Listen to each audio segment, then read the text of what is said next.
So that's settled, my mother said, lifting her glass with a satisfied smile. Lucas will take the lake house. It's what your grandfather would have wanted. The room filled with polite laughter and the soft clink of crystal, but I didn't move. I just sat there, my fingers resting lightly on the edge of my plate, as if I hadn't quite heard her correctly. The dining room looked exactly the same as it always had: warm lighting, polished oak table, the same family photos lining the walls. But something in the air had shifted, something quiet and irreversible. Lucas leaned back in his chair like a man who had just won something he didn't bother earning, his arm draped casually over the backrest, his smile easy, almost practiced. "I'll take good care of it," he said, glancing around the table as if expecting approval. And he got it. Nods. Smiles. My father raised his glass next. "It's time," he added, his voice steady, almost rehearsed. "The place needs someone who can actually use it." I noticed the way he didn't look at me when he said that. I noticed everything. The way my mother avoided my eyes. The way Lucas's wife, Brittany, gave me a quick, tight smile before looking down at her phone. The way no one asked what I thought. I picked up my napkin and adjusted it on my lap, smoothing out a wrinkle that wasn't really there. "Of course," I said quietly, my voice even, almost detached. "That makes sense."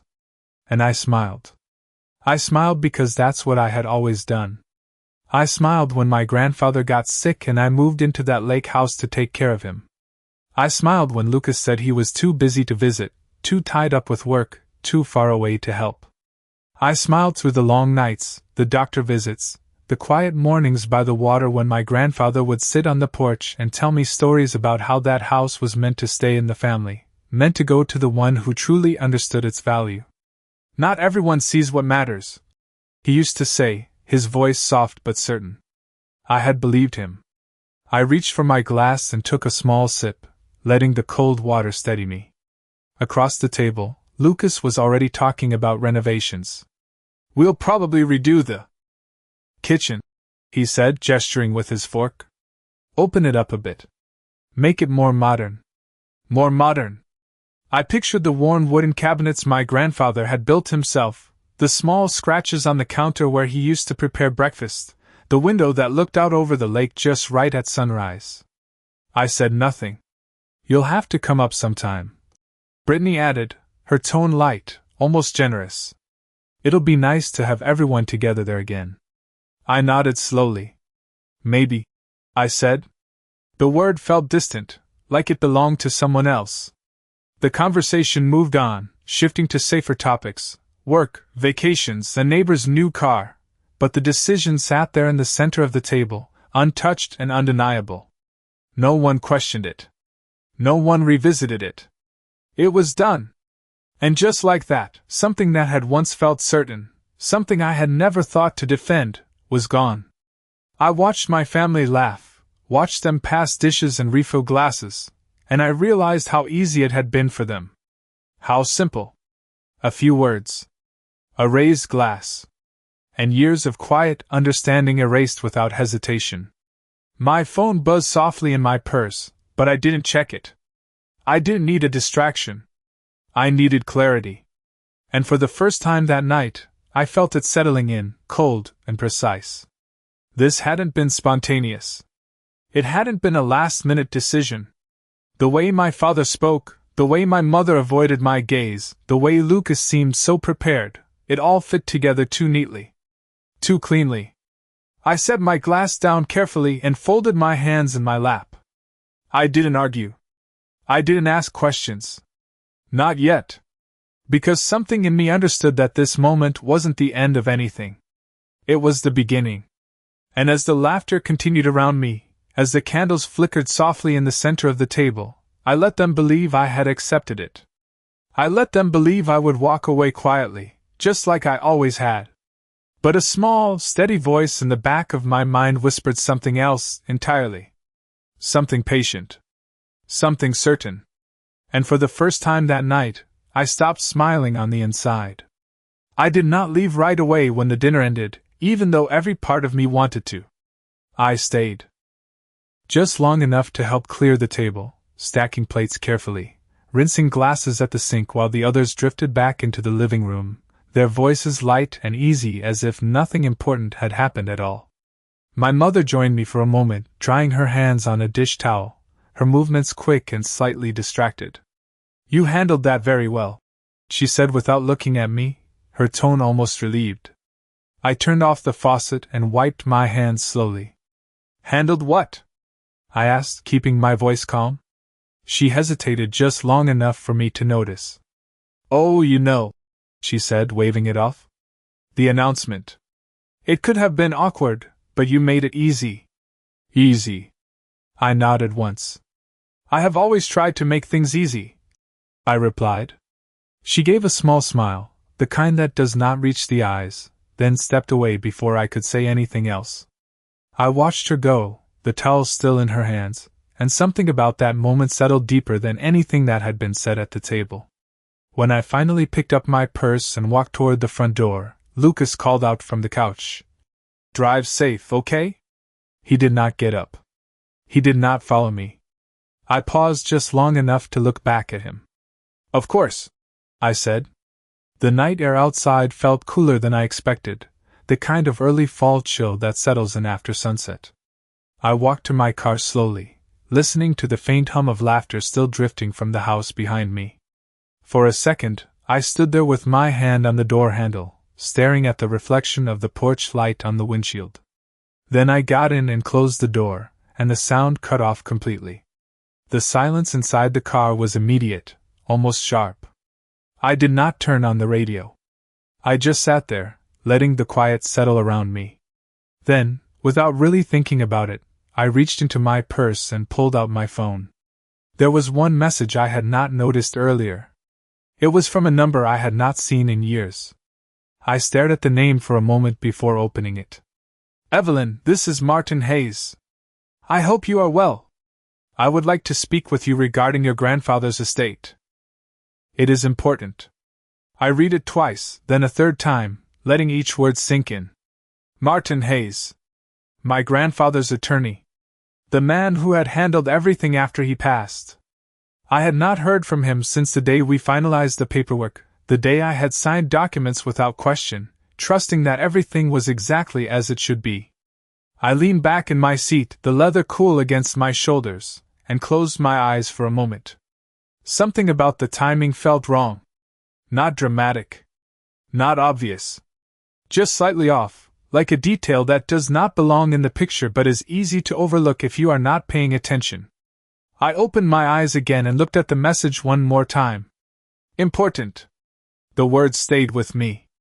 If everything had been so clear, so final, then why now? Why tonight?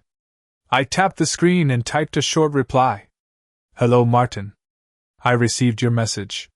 When would be a good time to talk?" I did not wait long for the response. It came within minutes. "Tomorrow morning if possible.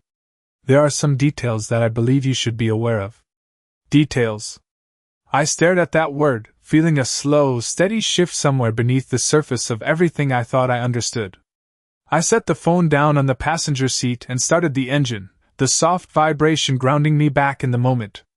As I pulled away from the curb, I glanced once in the rearview mirror at the house I had just left. The lights were still on. The laughter still faintly visible through the windows. For a long time, I had believed that what mattered most in a family would always be protected by something unspoken, something steady and fair. But as I drove down the quiet street, the road stretching out ahead of me in the dim glow of the streetlights, I realized that fairness had never really been part of the equation. Not here. Not anymore. And for the first time, I allowed myself to consider something I had avoided for years. What if the story I had accepted was never the truth to begin with? I woke up earlier than usual the next morning, long before the sun had fully risen, the house still quiet around me in that heavy, in-between silence that comes just before the day begins. For a few seconds, I lay there staring at the ceiling, trying to place the feeling that had followed me from the night before. It was not anger. Not even sadness in the way I would have expected. It was something steadier, something colder. Clarity. I sat up slowly and reached for my phone on the nightstand.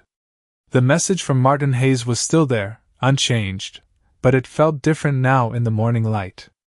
Less like an interruption, more like a doorway I had not known existed. I did not hesitate this time. I typed a simple reply asking if we could speak at 9 o'clock, then set the phone down and got out of bed. The routine that followed was familiar, almost automatic. Coffee brewing, toast in the toaster, the quiet hum of the refrigerator in the background. I moved through each step carefully, as if keeping everything precise might keep my thoughts from drifting too far ahead. But they did anyway. Back to the lake house. Back to my grandfather sitting in his favorite chair by the window, the morning light catching the edge of the lake just beyond the trees. He had always been particular about that house.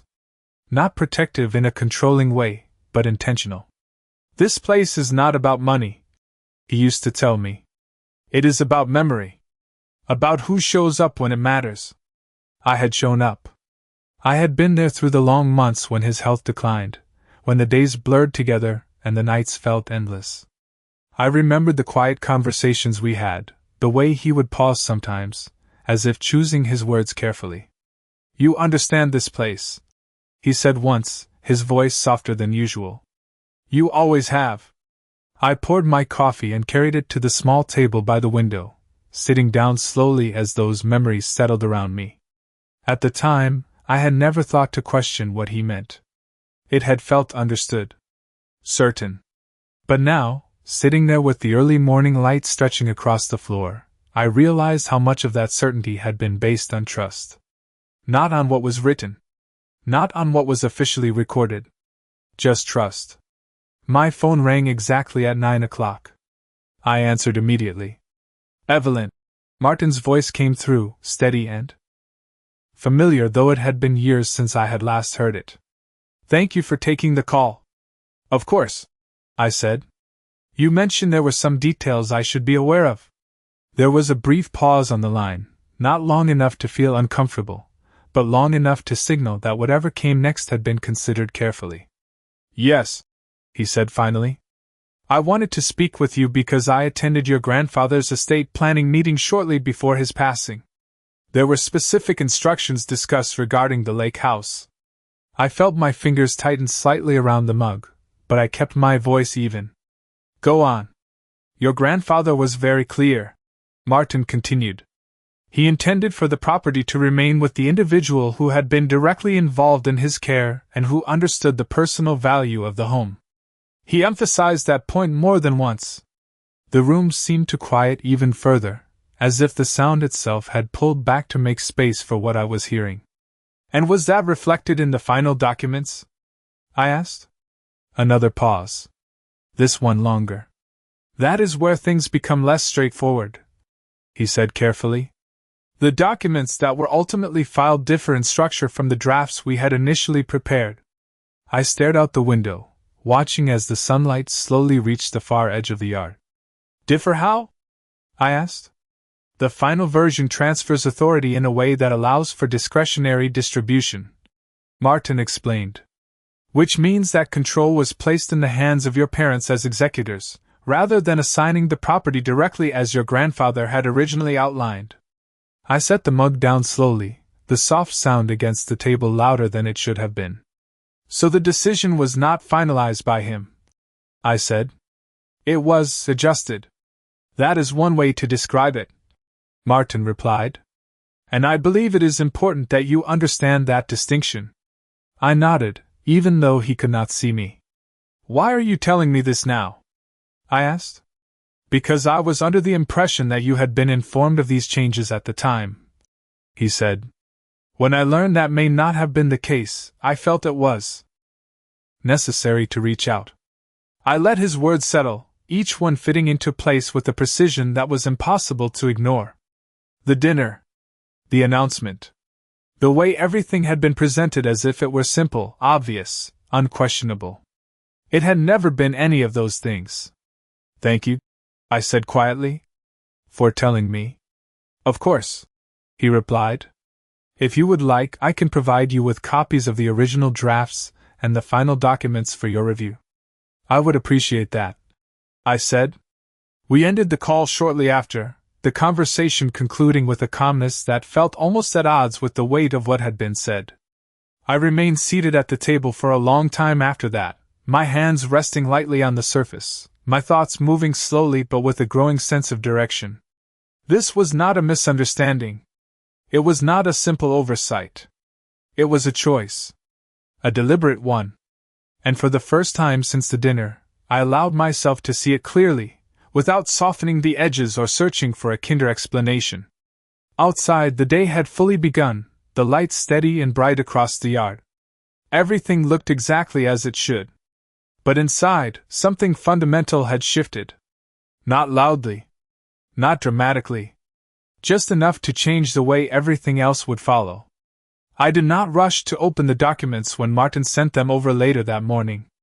Instead, I placed the printed copies neatly on my kitchen table and sat across from them for a while, as if giving myself space to look at them without bringing in everything I already felt.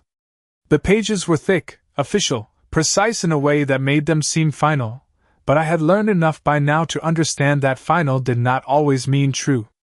I reached for the first set slowly, the original draft, and began to read. The language was formal, structured, but the meaning was unmistakable. My grandfather's intent was there, clear and direct, written in a way that left very little room for interpretation.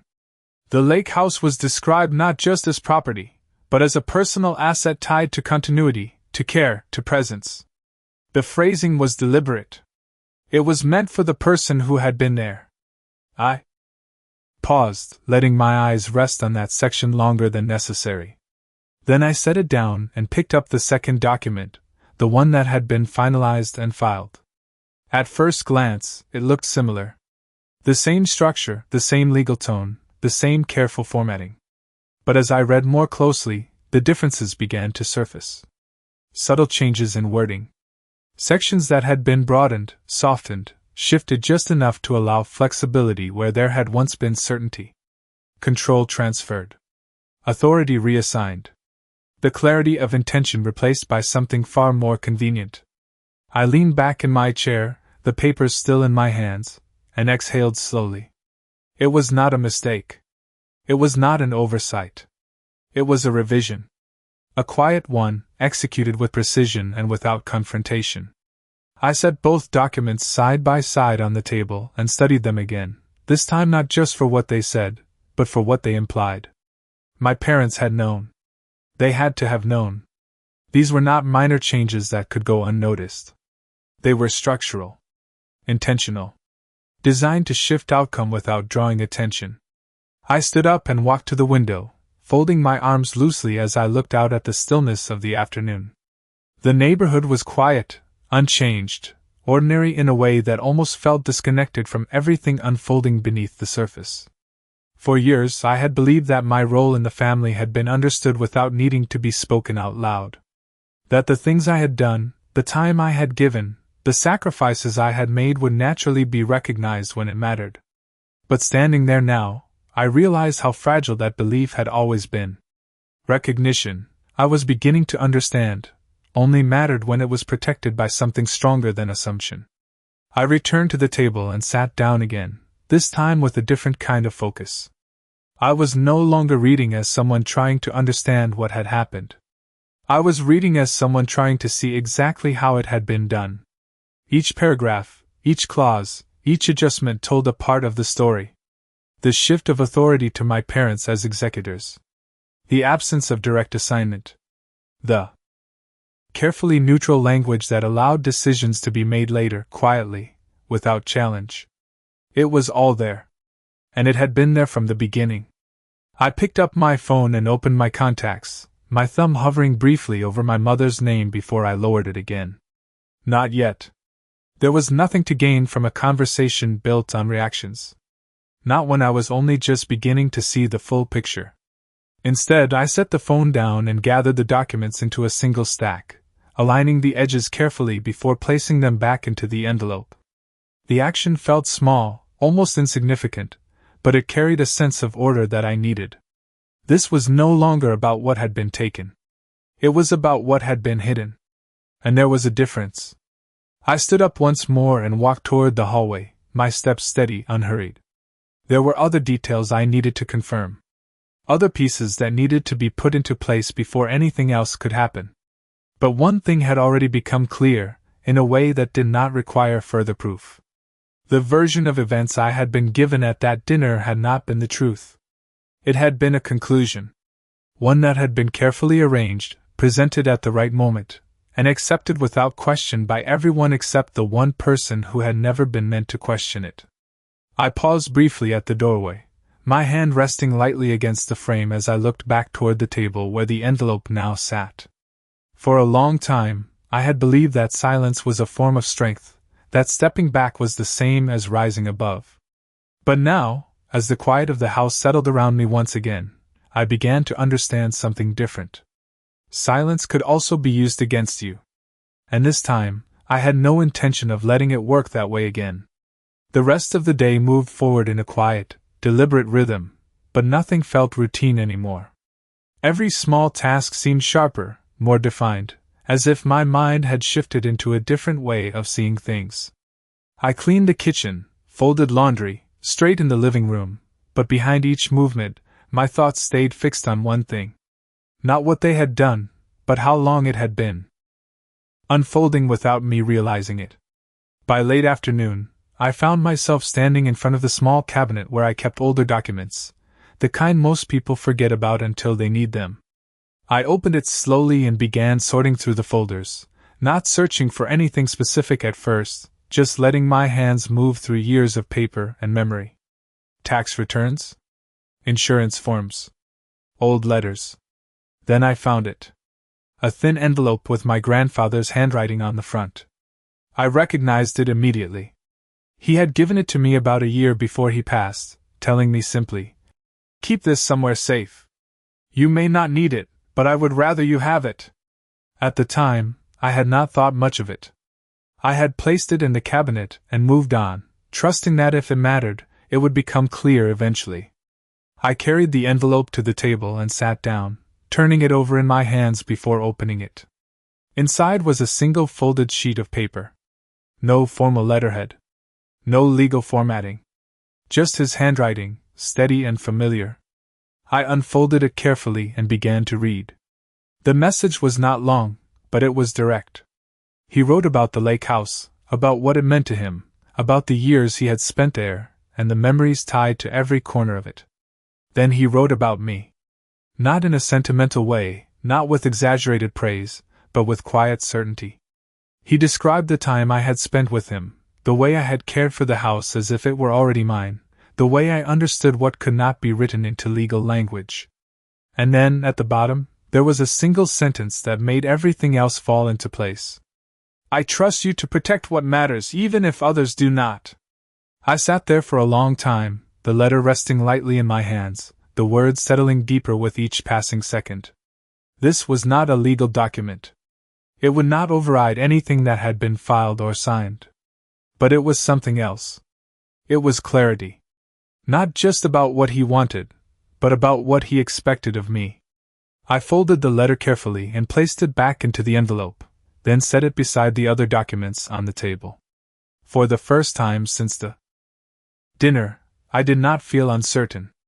I did not feel like I was trying to catch up to something that had already been decided.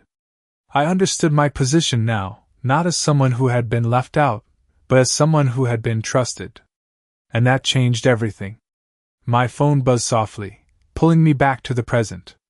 A message from Lucas. "Hey, just wanted to check in. Hope you got home okay last night. We should plan a weekend at the lake soon." I read the message once, then again, noticing the casual tone, the assumption built into every word. As if nothing had shifted. As if everything was exactly as it appeared on the surface. I did not respond right away. Instead, I set the phone down and looked at the envelope again, then at the stack of legal documents beside it.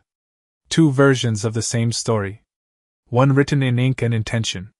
The other shaped by convenience and control. I stood up slowly and walked to the window, the late afternoon light stretching across the yard in long, quiet lines. The world outside looked unchanged, steady in a way that almost felt distant from what was happening inside me.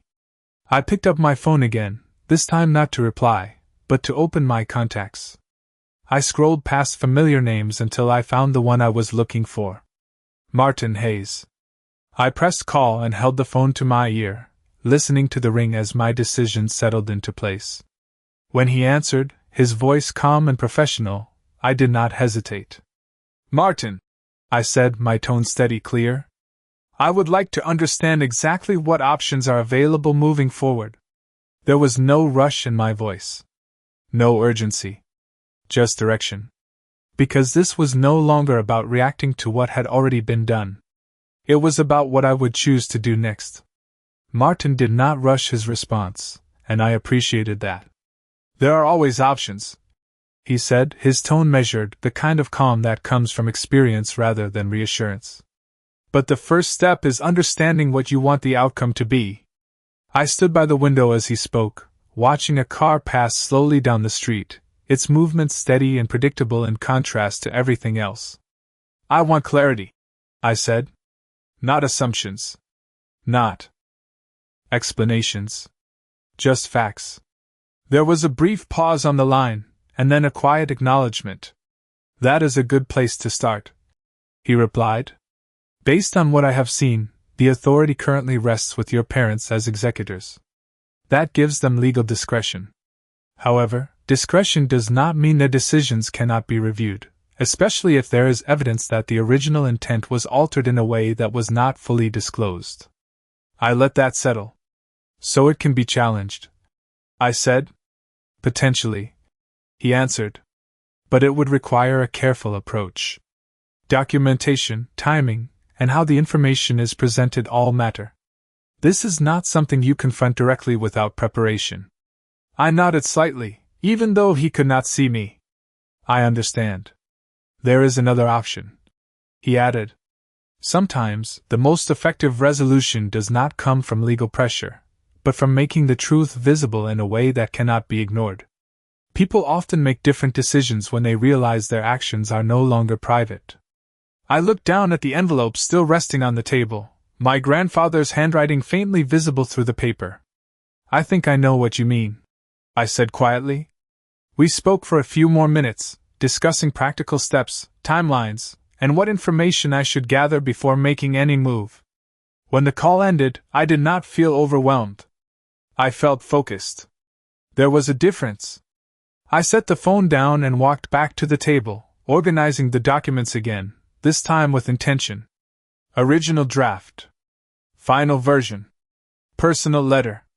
3 pieces of the same story, each one revealing a different layer. I placed them into separate folders, labeling them carefully, not because anyone else would see them yet, but because I needed to see them clearly myself. As the evening approached, the light in the house shifted, softening at the edges, casting longer shadows across the floor. I moved through the space slowly, aware of each step, each small sound, as if the quiet itself was part of the process. My phone buzzed again. Another message from Lucas. "We are thinking next weekend might be perfect." Brittany already started looking at new furniture for the place. "You will love what we are planning." I read it once, then set the phone down without replying. The confidence in his words was almost effortless. Not arrogant. Not aggressive. Just certain. Certain that the decision had been made. Certain that nothing would challenge it. I walked into the living room and sat down, folding my hands loosely in my lap. For years I had mistaken that kind of certainty for stability. For something solid and unchangeable. But now I saw it differently. Certainty, when it is built on incomplete truth, is fragile. It only holds as long as no one looks too closely. I stood up again and walked to the small desk near the corner of the room, opening a drawer and pulling out a notebook I had not used in some time.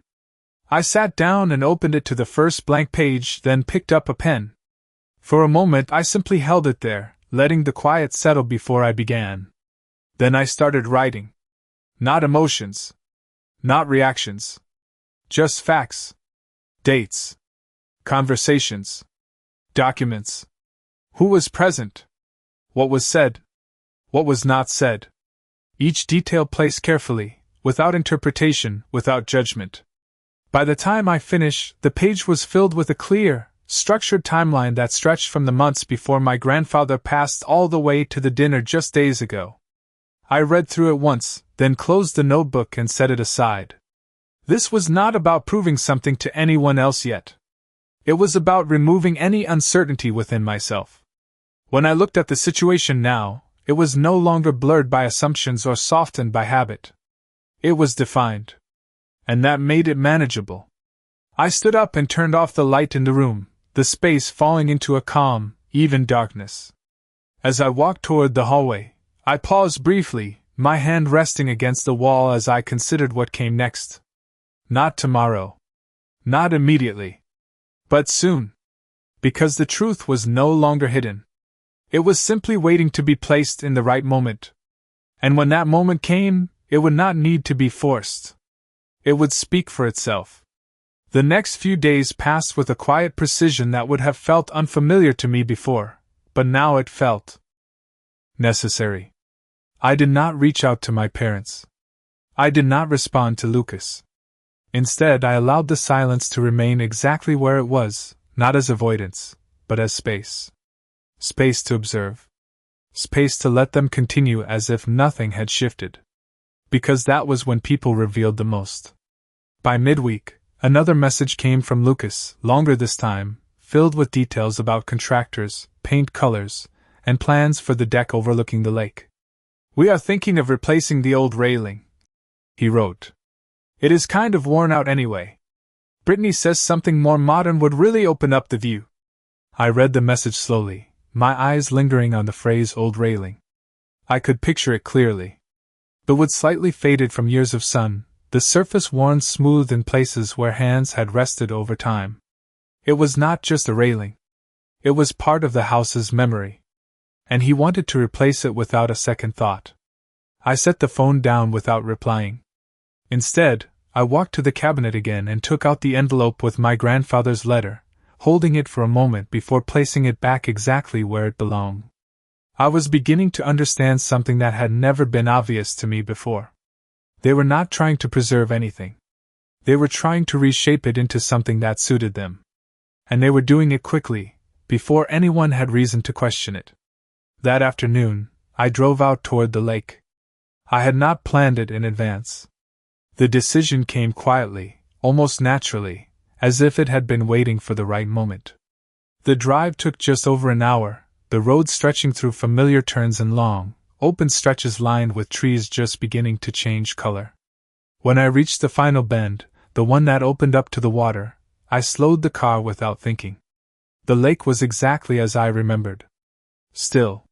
Wide. Reflecting the sky in a way that made everything feel larger than it was. I parked near the edge of the property and stepped out, the gravel crunching softly under my shoes.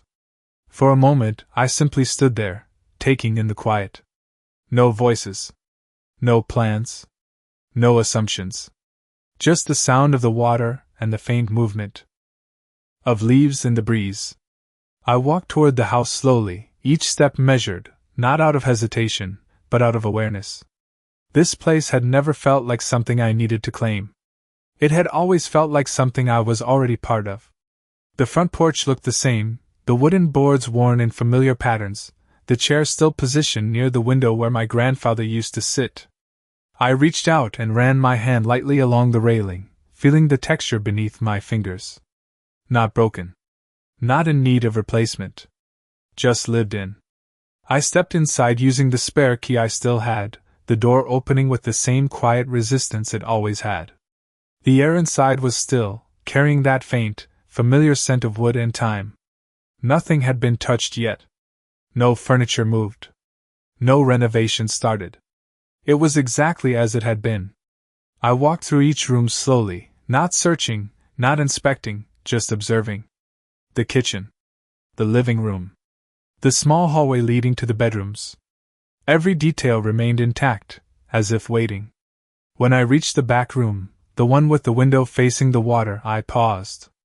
This had been his room. The light fell across the floor in the same angle I remembered, the view unchanged, the lake stretching out beyond the glass. I stood there for a long moment, then moved to the small desk near the corner. It was empty now, cleared after he passed, but I could still picture the way it used to look. Papers stacked neatly. A pen placed exactly where he left it. I rested my hand on the surface, letting the stillness settle around me. This was what they did not understand. This was what they could not replace with new furniture or updated railings. Value was not in the structure. It was in the continuity. And continuity could not be recreated once it was broken. I turned and walked back toward the front of the house, my steps steady, my thoughts clear in a way that did not require effort. As I stepped outside again, I took one last look at the property, not with uncertainty, but with recognition. Nothing here had changed. Not really. Only the story being told about it had. I got back into my car and sat there for a moment before starting the engine. Then I reached for my phone and opened my messages. Lucas's last text was still there, full of plans that had already begun to move forward in his mind. I typed a response this time, my fingers steady, my tone measured. I think it would be better if we all met at the house this weekend. There are some things we need to go over together. I read it once, then sent it without hesitation. As I pulled away from the property, the road ahead felt different than it had just days before. Not uncertain. Not overwhelming. Just clear. Because for the first time, I was no longer reacting to what had been decided without me. I was deciding when and how the truth would be seen. They did not respond immediately, which did not surprise me. People rarely respond quickly when something unexpected shifts the direction of their plans.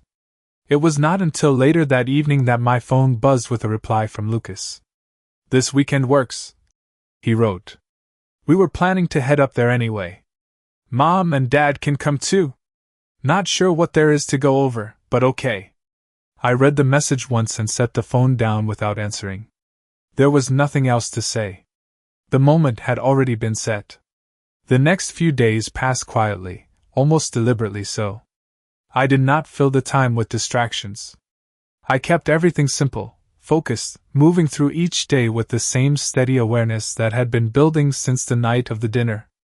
When Saturday morning arrived, I left early, the road still empty in that quiet stretch before most people begin their day.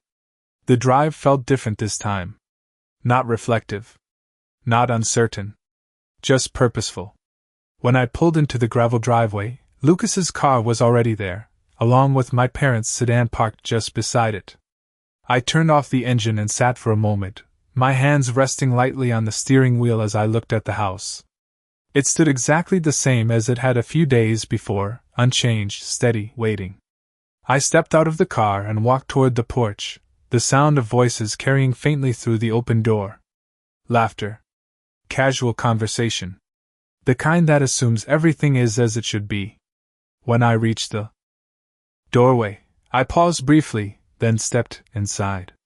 Lucas was standing near the kitchen, talking to my father, while Brittany moved between the counter and the table, setting down cups as if she had already begun to make the place her own. My mother turned first when she heard the door, her expression shifting just slightly before settling into something familiar. "Evelyn," she said, her tone warm, practiced. "You made good time." "I did," I replied, setting my keys down on the small table near the entrance. Lucas glanced over, offering a quick smile. "Hey," he said. "We were just getting started. Coffee?" "No, thank you," I said calmly. "I will keep this brief." There was a subtle shift in the room then, not loud, not immediate, but noticeable. Conversations paused. Movements slowed. Attention turned. I walked further into the room and placed a folder on the table, the sound soft but clear against the wood. "I asked you all to come here because there are a few things that need to be clarified," I said, my voice even, measured. Lucas leaned back slightly, crossing his arms, his expression more curious than concerned. "About what?" he asked. I opened the folder and slid the first document forward, the original draft, placing it where everyone could see it. "About this," I said. My father stepped closer, his eyes moving over the page, his posture tightening almost imperceptibly. My mother remained still, her gaze fixed on the table but not fully engaging with what was in front of her. Brittany glanced between them, her earlier confidence beginning to soften at the edges. This is the original estate draft, I continued. The one that outlines Grandpa's intent for the lake house. Lucas frowned slightly. Okay, he said. And? I did not respond immediately. Instead, I placed the second document beside the first, aligning them carefully. And this, I said, is the version that was finalized. The difference between them was not obvious at a glance, but it did not need to be. The presence of both was enough. Silence settled into the room, heavier now, more deliberate. My father cleared his throat lightly. Evelyn, he began. We have already discussed. No, I said. Calmly, not raising my voice, but stopping him before he could continue. We have not. That was when I reached into the folder and placed the third item on the table. The letter. My grandfather's handwriting visible even from a distance. This time, no one spoke. This was given to me before he passed, I said, my tone steady. It is not a legal document. It does not change what has been filed. But it makes something very clear. I paused just long enough for the weight of that statement to settle. His intent did not change, I continued. Only the way it was handled afterward did. Lucas shifted slightly, uncrossing his arms, his expression no longer casual. What are you saying? He asked. I looked at him then, directly, without hesitation. I am saying that what was presented at that dinner was not the full truth, I replied. The room remained still, the quiet now complete, every movement held in place by the clarity of what had just been said. No raised voices. No dramatic reactions. Just the undeniable presence of something that could no longer be dismissed or explained away. No one moved at first. The silence did not break all at once, it shifted slowly, like something settling into place that had been unstable for far too long. My father was the first to speak, his voice lower than before, more measured. Evelyn, you are misunderstanding how these things work, he said, his eyes still on the documents, but not quite meeting mine. I did not respond immediately. Instead, I rested my hands lightly on the edge of the table, the wood steady beneath my fingers. Then explain it, I said calmly. Because from what I see, the intent was clear, and the outcome was changed. My mother finally looked up then, her expression composed but strained in a way I had not seen before. We did what we thought was best for the family, she said. Your brother is in a position to maintain the property. He has the resources. The time. It was a practical decision. Practical. The word lingered in the air, familiar in its tone but hollow in its meaning. I nodded slightly. Practical for who? I asked. Lucas let out a small breath, stepping forward now, his earlier ease gone. Replaced with something more defensive. Look, no one was trying to take anything from you, he said. This is just how it made sense. You live in the city. You have your own life. I can actually use the place. I looked at him for a moment, not with anger, but with a kind of quiet recognition. Use it, I repeated. That is the difference. He frowned slightly. What does that mean? I did not raise my voice. I did not need to. It means you see it as something to have, I said. He saw it as something to protect. The distinction did not require elaboration. It was already there, in the documents, in the letter, in everything that had been left unsaid until now. My father straightened slightly, his tone shifting, more firm this time. The legal authority is clear, he said. The decision has been made. I met his gaze directly. Yes, I replied. The authority is clear. But so is the process that led to it. Another pause. This one heavier. More deliberate. Brittany, who had been silent until now, finally spoke, her voice quieter than before. What are you asking for? She said. I turned toward her, my expression unchanged. I am not asking, I said. I am informing. I reached into the folder once more and slid a final set of papers onto the table. The neatly organized timeline, the notes, the details that connected everything together. I have documented the sequence of events, the differences in the drafts, and the absence of direct disclosure at the time the changes were made, I said. I have also consulted with legal counsel regarding how these factors are evaluated. Lucas's posture shifted again, the certainty he had carried into the room no longer fully intact. So what are you going to do? He asked. The question was direct, but there was something beneath it now. Not defiance. Not confidence. Something closer to uncertainty. I held his gaze for a moment before answering. That depends on what happens next, I said. Because there are two ways this can go. No one interrupted. No one moved. One, I continued. We acknowledge what was originally intended, and we correct the outcome in a way that reflects that intent. Quietly. Without unnecessary complication. I let that settle before continuing. Or two, we proceed with a formal review, where all of this becomes part of an official process, and the decisions made here are examined in that context. My mother's hand tightened slightly around the back of the chair beside her, the first visible sign of discomfort she had shown. My father remained still, but his expression had shifted, the certainty replaced with calculation. Lucas looked between them, then back at me. You would really do that? He asked. I did not hesitate. I would follow through on what is necessary, I said. Just as you did. The room felt quiet again, but this time it was different. Not resistant. Not dismissive. It was the kind of silence that comes when something has changed in a way that cannot be undone. I reached for the folder and closed it slowly, the soft sound marking the end of what needed to be said. I will give you time to consider, I added, my tone steady, almost neutral. But not indefinitely. I picked up my keys from the table and turned toward the door, not waiting for a response, not expecting one. As I stepped outside, the air felt clearer than it had before, the lake stretching out beyond the trees in the same quiet stillness it had always held. I walked to my car without looking back, not out of avoidance, but because there was nothing left to confirm. The truth had already been placed where it needed to be. What came next would not be decided by assumption or silence. It would be decided by choice. And this time, I was not the only one who understood exactly what that meant.